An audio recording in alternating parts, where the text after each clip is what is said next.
Oh, hi. Bonjour. Greetings. Добрый день. Hola. Welcome to my channel, Artifacts, with me, Jess. Pablo Picasso was once quoted as having said, "Everything that you can imagine is real." But sometimes we see an artwork and we look at it and we think to ourselves, this is so terribly spooky and awful. How can such a thing exist in a person's imagination? I certainly hope that whatever this artist imagines is not real. And yet, it forces you to draw in the deep, dark depths of your own imagination and to ask yourself what it is that you're seeing. And sometimes artworks like that can be very haunting. They can disturb us. One of the most exciting times for art, in my opinion, is the 20th century. And the reason for that is because the 20th century allowed artists to explore the deeper realms of their imagination. From the late 1900s onward, once the Impressionists started to dabble about in their wild and rebellious creations, many artists felt freed to use art as a tool to explore the imagination rather than reality. So in this video, what I plan to do is take you through some of my personal picks for the top spookiest, strangest, and most disconcerting artworks that existed in the 20th century. Now, I tried to limit myself to only 10 picks, and the reason why I did that is because, well, I know that people don't really like to watch 4-hour-long videos. Maybe they do, but generally speaking, I think most people like things to be somewhat succinct. And so, I'm going to give you my personal favorite spooky artworks that existed within the 20th century, and I hope that I can introduce you to some brand new artworks and to some brand new artists who maybe you've previously been unfamiliar with. Are you ready? Let's go. Number 1, Christina's World. Now, this painting is done by an American artist named Andrew Wyeth. You can actually find it hanging in the Museum of Modern Art in New York. I went there myself and I liked it so much that I went up to the curator and I said, "Hey curator, can I please have this painting?"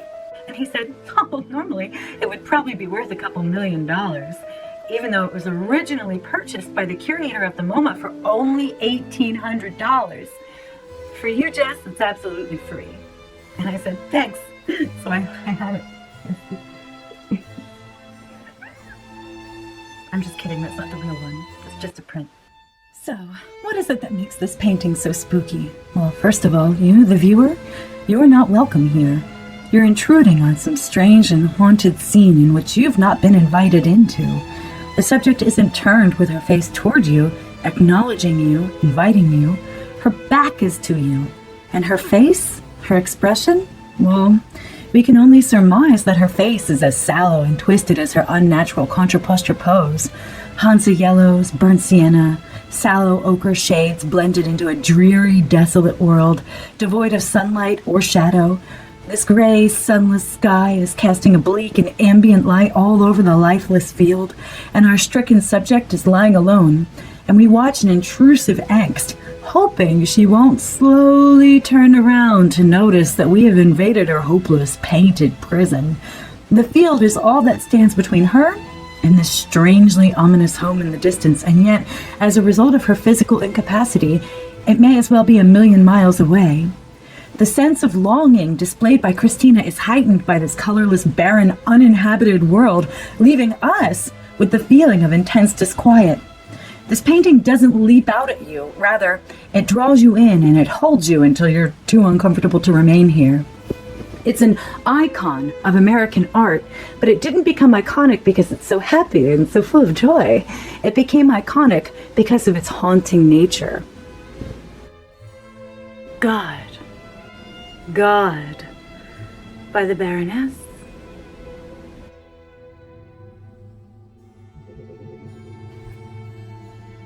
The philosopher Friedrich Nietzsche first famously declared God is dead in 1882, though it was not until World War I, which lasted from 1914 until 1918, when artists began to seriously examine the metaphorical death of all of Western civilization.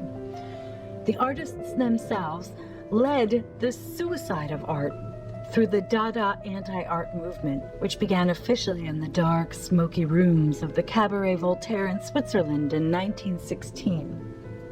Now imagine the death of millions in World War I, the death of millions in the flu pandemic of 1912, the steadily increasing usage of photography, which enabled the world to see for the very first time the scale and the depth of man's inhumanity toward man. Ideas of the Enlightenment at this time began to sour before the eyes of humanity in real time. The Dadaists began their nihilistic destruction of art as it had been formerly known.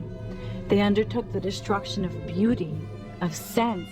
They even sought to destroy the role of the artist in the creation of art by mockingly deploying the concept of ready-made art, a concept which suggested that you could pick up any piece of refuse on the street, give it a title, deem it art, and voila, that's all there was to it. I believe that the phrase, "God is dead," is most aptly visualized in The Creation of God by the Baroness Elsa von Freytag-Loringhoven. She was a notable Dadaist of her time.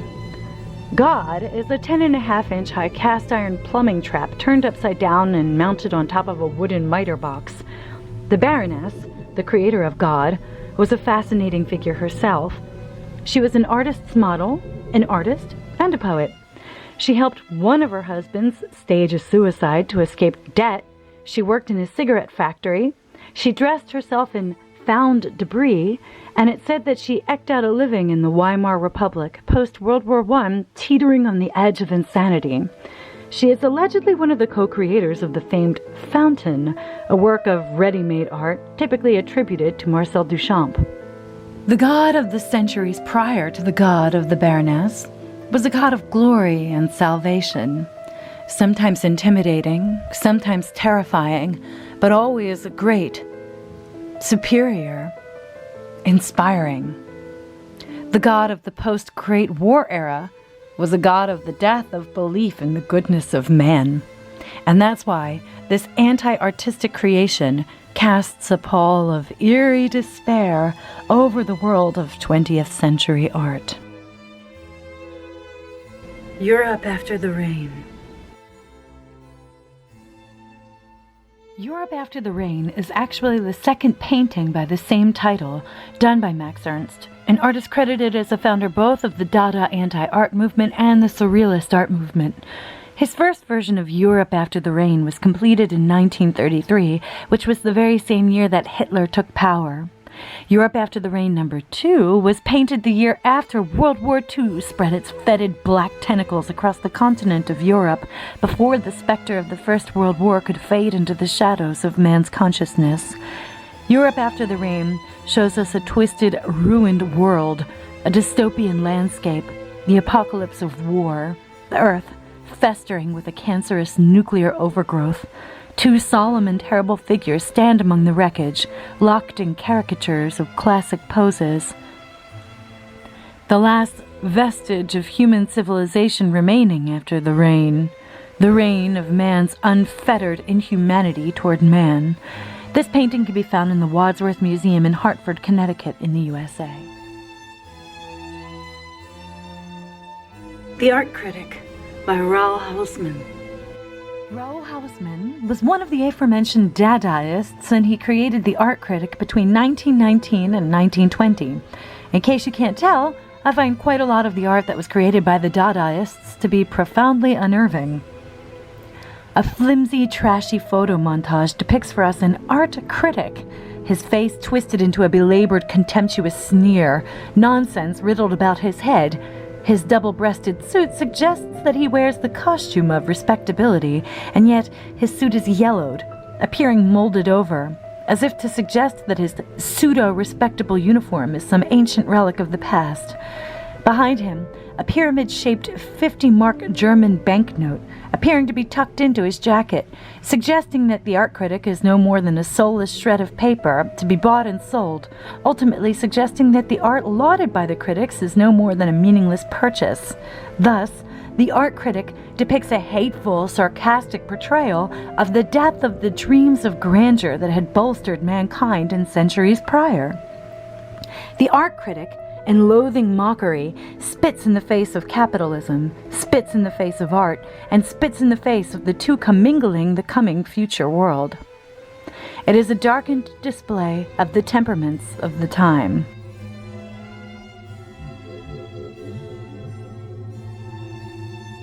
Carnival Evening by Rousseau. This is one of those paintings that haunted my youth. To this day, I am unable to look at this painting without a wave of concrete goosebumps washing over my arms. I urged my mom to take me to see this one every time we visited the Philadelphia Museum of Art. Looking at this sense that you're on the precipice that exists tenuously between two worlds, neither of which you're even sure exist in the first place. There is a Reddit sub. It's called The Night Feeling, and it's full of images which invoke in me the very same sense that I get from Rousseau's Carnival Evening. This painting was created in 1886 while Rousseau was working as a toll collector. I find it fascinating the way the figures juxtapose with their surroundings. They're gaily dressed and yet their faces are somber. The forest is dark and barren. The moon is uncanny and surreal in the sky, while one eerie black cloud seems to creep across the upper atmosphere, where it almost surely doesn't belong. Below, in the forest beside our figures, we have a small lodging in which a spooky little disembodied face appears, and we're reeling with that chill that comes when we're not sure if what we're seeing is right, or it's slightly right, but also terribly, terribly wrong. Entering the frame of this painting is so genuinely like entering into the dream of another person's mind that the sensation of disquiet lingers with you for hours after the experience.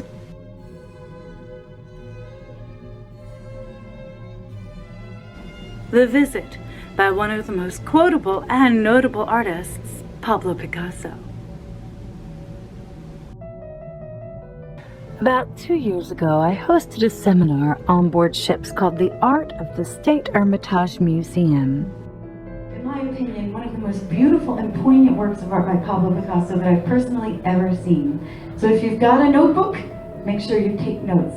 This is in the General Staff Building. During this seminar, I'd included a segment which was incredibly long discussing The Visit, subtitled Two Sisters.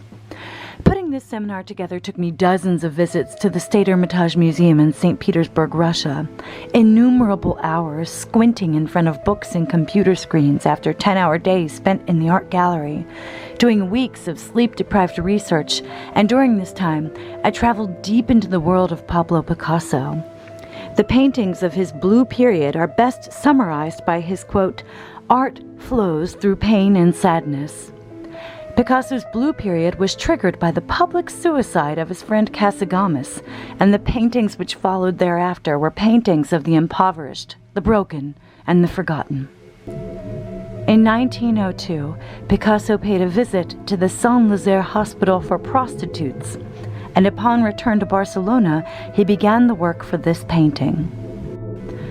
The woman on the left depicts a prostitute in the white bonnet, which was compulsory headgear for syphilitic prostitutes in Saint-Lazare, and the woman on the right depicting the sister who is, according to Picasso's letter to Max Jacobs, a nun. This painting is a solemn ode to the tragedy of the plight of the turn-of-the-century destitute. Two women with no choice but to sell themselves to the church or to the streets. The sorrow that reverberates from this painting is enough to cause you to catch your breath and to haunt you for years.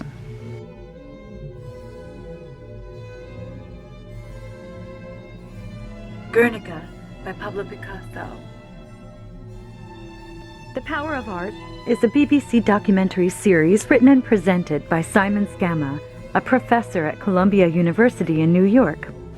One segment of The Power of Art focused on the life and the work of Picasso, and Scamma made the case for Picasso's Guernica being the artwork which transformed modern art from being a self-indulgent spark on the historical radar to being profoundly relevant. Guernica is a large oil painting on canvas executed in 1937.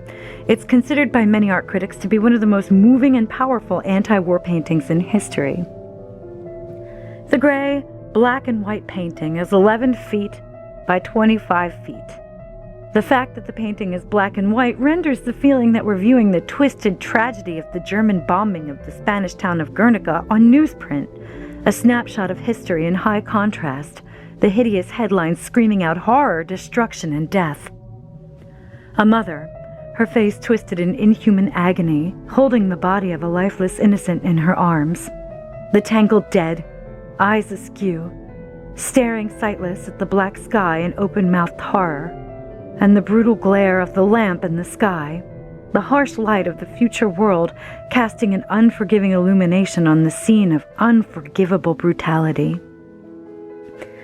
The painting of Guernica was photographically captured by Dora Maar, a Croatian surrealist with whom Picasso was engaged in an affair.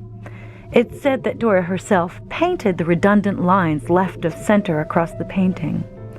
During the painting of Guernica, Picasso's neglected former lover and muse, Marie-Therese Voltaire, and Dora Maar engaged in a violent confrontation in Picasso's studio. Guernica is a painting that is impossible to see without hearing and feeling the screams of injustice shrieking out from the blackest pages of history.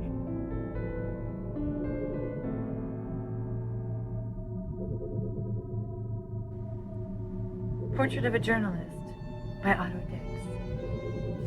In the portrait of the journalist, Sylvia von Harden to be specific, Otto Dix is scornfully depicting the new woman that was emerging in Germany during the 1920s. His illustration is throwing some dark shade on the social changes that were present during this time in Germany.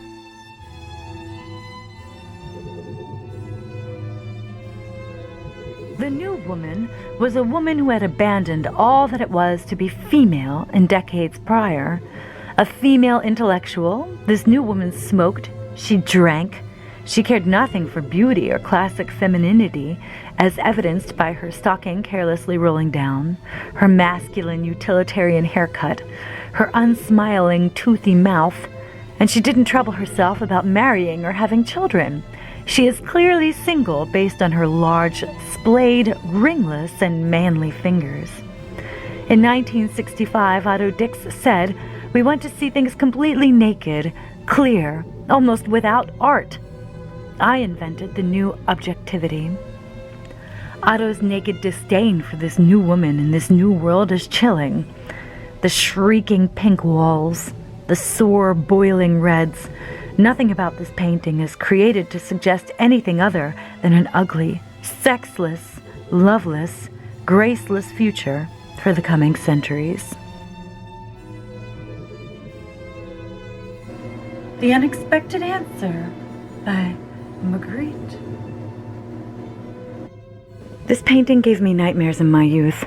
To this day, if I think too much about it, I see variations of the image in my dreams, even now. Why is that hole in that door? How did it get there? What unearthly thing is it shaped like? And is it still lying, lurking in the darkness somewhere beyond? And you stare at this painting in concentrated horror, praying that one long white hand doesn't slowly curl its bony fingers around the negative space created in the center of the door. Belgian artist Rene Magritte is probably, aside from Dali, the best known of the surrealists. His body of work is comprised of a great many uncomfortable paintings, some more recognizable than others. But The Unexpected Answer is one of his lesser-known works. Some have speculated that the hole in the door is the shape of a couple embracing, and the yawning darkness beyond is a metaphor for their uncertain and unknowable future. Others prefer to leave the entirety of the painting to the imagination, which is where I personally prefer to leave it. The mind pulls terrible things from its darkness when faced with the terrible darkness in the hole beyond Magritte's door. Étant donné by Marcel Duchamp. This installation artwork is so creepy and so chilling and so anxiety-inducing that I wasn't even sure whether or not I should let my niece see it when we visited the Philadelphia Museum of Art. It's deeply troubling, From anteroom to the inside, this installation has been dubbed the strangest work of art in any museum by the artist Jasper Johns. And he's right. You approach a darkened room, and against the back wall is an ancient door, cloaked heavily in shadow. In the high center of the door are two small holes for your eyes. You reluctantly look in through the door, and what you see is intensely disturbing. A naked woman with her legs splayed and her face hidden from view holds aloft a lantern while lying in the grass. Something suggests that she is dead, and you can't see her face, but the fact that she holds the lantern high leaves you feeling perpetually confused. Beyond her body lies a peaceful pastoral scene.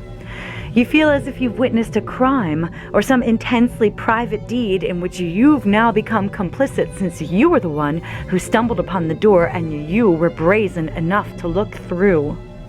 This is the last artwork of the controversial Marcel Duchamp. According to the website of the Philadelphia Museum of Art, Duchamp was responding to the changing conditions of surrealism both during and after World War II, when group members embraced tarot cards, black magic, pagan rituals, arcane imagery, and above all, a new conception of Eros. As surrealism recast itself in the 1940s in reaction to the rise of fascism and the carnage of World War II, its protagonists increasingly turned to an interior world, such as one seen behind the massive Spanish wooden door at Étant Donné, which separates the viewer from an unexpected and unimaginable landscape visible only by looking through the peepholes. Honorable mentions also go to the works of Francis Bacon and Giacometti. I didn't include them because I'm convinced that both of them need their own videos entirely. I hope you agreed with my picks, and I hope you also find them to be absolutely horrible in the best possible way. Join me again for my next video. Like and subscribe. This way I can buy bigger and bigger necklaces. Thank you again. Bye-bye.